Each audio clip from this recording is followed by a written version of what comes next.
But Mendoza also shook up the lineup by moving Francisco Lindor out of the leadoff spot. Clearly worked. Mets going 4-1 since the move. Danny, do you think that's the lineup the Mets should stick with Francisco Lindor in that spot? I would stick with it for now. I mean, it's been working, and it's interesting because once he made that change, he was asked in his pre-game availability before that first game. He's like, "Oh, it's just because of the pitching matchups today," and then he stuck with it. So whether or not he was waiting to see if it worked before confirming that he was going to stick with it or not, it's working. I would definitely keep it going. It'll be interesting to see what they do if Marte has to hit the IL. He had that knee flare up last night, so we'll see because he had been hitting second a bit. But again, Winker coming back should help if Marte hits the IL. But I like that Mendoza was proactive with it. Lindor was starting to get into a little bit of a rut, shook things up, came right out of it.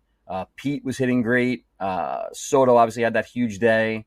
Vientos is starting to hit the ball hard, though without much luck. But yeah, I like how Mendoza handled that. You just mentioned the injury to Starling Marte and Jesse Winker's possible return soon. Tweaked his knee, ninth inning on Sunday against the Yankees. No update on the severity yet, but it looks like they're going to be cautious with Starling Marte. JJ, how should the Mets manage these two injuries, Marte and Winker, with the break approaching? Yeah, listen, it's a bummer with Marte because he's starting to swing a much better bat. I thought he had a very productive Subway Series. He's an older player. You got to tread lightly. Like, I don't think you're going to push him here over the final 6 games going into the break, knowing, hey, you're off Monday, Tuesday, Wednesday, and Thursday. But I think the impact of Jesse Winker is a big deal in Metland because they're dying for answers at that bottom of the order. And Met fans know this well with Winker. He was a pain in the neck when you used to play against him. His days with the Cincinnati Reds, the way he could kind of get under your skin. He had that same impact helping the Mets and getting under the skin of other teams that he was playing. And I think he can go a long way in lengthening out the lineup. He didn't get off to a great start this year, but if he can go and just anchor that 6th spot in the order, that 7th spot in the order, I think it changes the feel and the look of the Met lineup. And as far as how they're shaking out the lineup, to me, if it ain't broke, don't fix it. You're scoring runs. I'm a believer in hot. I know the analytics don't agree. Guess what? They're wrong on that. I'm right on that. When you're hot, you're hot. And when you got to feel like Mendoza had making the lineup change, you don't want to mess with the karma and the juju and everything that comes with it. What's interesting, though, is against the lefty, now all of a sudden do you move Lindor back in that leadoff spot if Starling Marte is unavailable? My gut would be probably yes.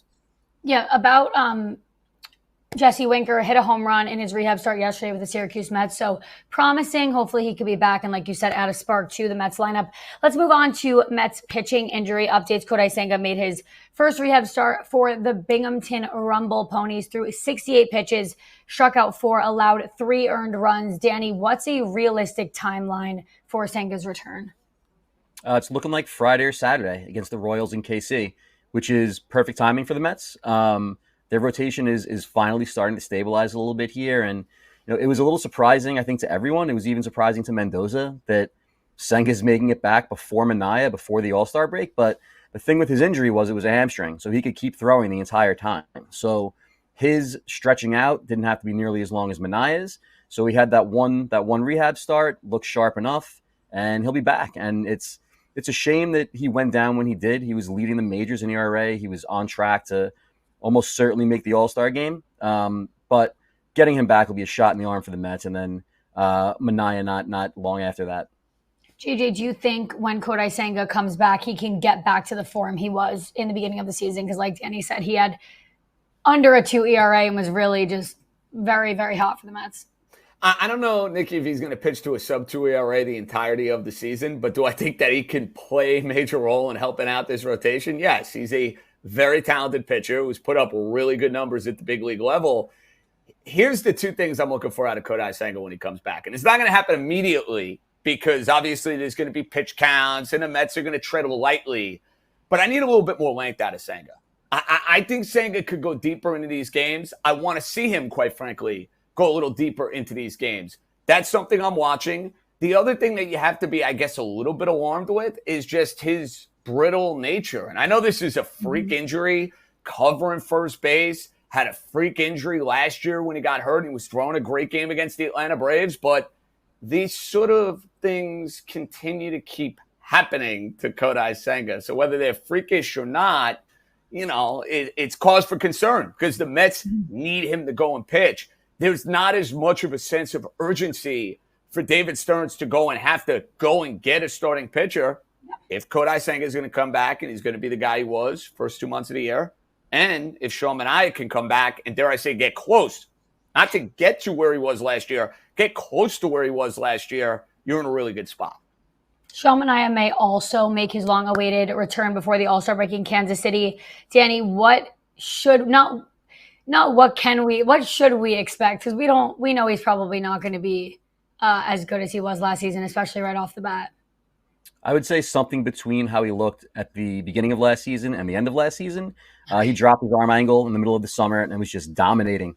And that's why he got the contract he did. So obviously the Mets believe in that change. They believe in how it impacted what hitters were seeing from him, how they were producing off him.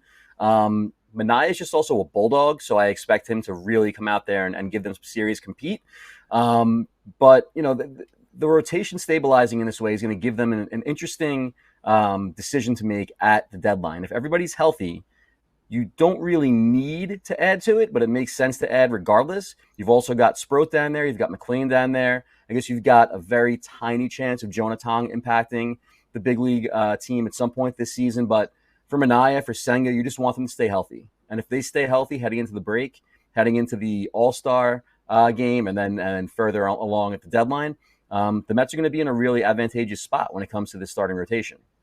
Yeah, so Danny just said if everyone's healthy, they won't necessarily need to add starting pitching, but it seems like kind of the smart thing to do with, like you said, JJ, the freak injuries that continue to keep happening for the Mets.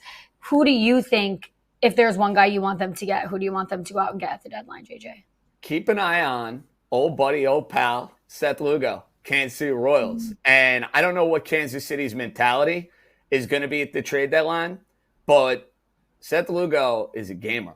He's a bulldog. He throws 5 or 6 different pitches. And listen, the Mets should have kept him in the starting rotation. That's something he wanted to do going back to his tenure with the Mets. They bounced him back and forth, reliever, starter. So I don't know where Lugo would stand on the dynamic of coming back, if that's something he'd be totally on board with. I think he'd be A-okay with it if he knows he's going to be getting the ball every 5th day. But, a lot of the names from the starting pitching standpoint, Alcantara, everybody's talking about him. The Marlins stink. Arizona, everybody's kind of wait and see. What are they going to do? Are they going to be aggressive? Are they going to add to their team? Are they going to stay kind of status quo? Are they going to sell? But I think Kansas City, where they're at in the American League Central, the division is dead. They can't score runs.